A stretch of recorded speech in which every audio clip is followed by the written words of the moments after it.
In this video, I'm going to show you how to make custom spells in the Elder Scrolls Oblivion.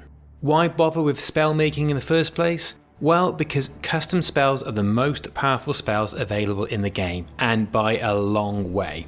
This can be especially relevant if you want to beat the game at higher difficulties. And it's not just damaging effects that you can create either, you can also create custom spells that massively enhance many other aspects of the game. In short, it's probably the most powerful feature in the entire game, and at times it can feel pretty busted, especially when used alongside enchanting. By the way, if you're interested in enchanting, then you can check out my enchanting guide that's in the same playlist as this video.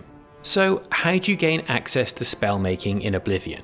Basically, there are two methods. Firstly, you can do so by gaining access to the Mages Guild. And you don't need to complete the entire Mages Guild questline, as I've heard some people say in the past. This is a common misunderstanding. You simply need to complete the 7 recommendation quests offered by the Mages Guild leaders at each of the Mages Guild halls. These guild halls can be found in Anvil, Bravil, Bruma, Shadenhull, Coral, Leowin and Skingrad, so basically all of the major cities. These are fairly short quests and you're likely going to want to do them anyway as part of a full playthrough. Once you have all of the recommendations, you can travel to the Arcane University in the Imperial City and speak to a guy named Raminus Polis in order to gain access to the Mages Guild. Once you have access, the spellmaking altars can be found in the Praxographical Centre at this location on the map. You can pause the video here if you need to note down the location before we move on. The second method's a bit faster, but you do need to meet a couple of requirements. Firstly, you need to have access to the Mages Tower DLC in order to unlock frostcrag spire.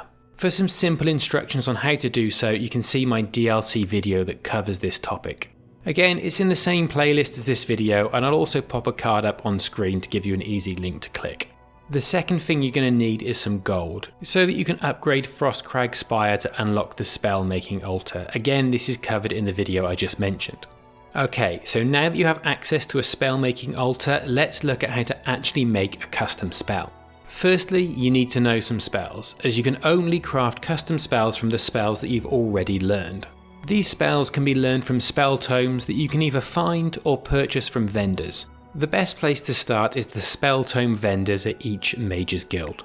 Depending on which race you pick, you'll also be able to use your racial abilities that come in the form of greater and lesser powers. If you want more details on that, see my Oblivion Races guide. I feel like I'm plugging a lot of other guides in this video, but they're all very relevant to what we're talking about. Again, that video is in the same playlist as this one, and I'll pop a card up on the screen. It's important to note that you need to actually be able to cast the spell in order to use it in spell making. In Oblivion, you can learn a spell that you don't actually have the ability to use. So check that you have the necessary skill level in the appropriate school of magic in order to be able to cast a spell before trying to use it to make a custom spell. Else it's just not going to work.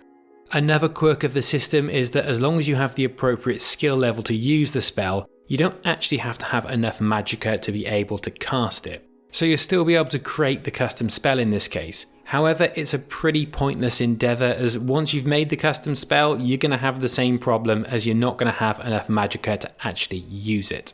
Once you have a few spells to experiment with, you can access the altar of spell making by simply clicking on it. Once you do so, the spell making window will pop up. This will allow you to select spells that you've already learned and combine them into a custom spell. You'll see the effects for each spell you add come up on the right side of the window.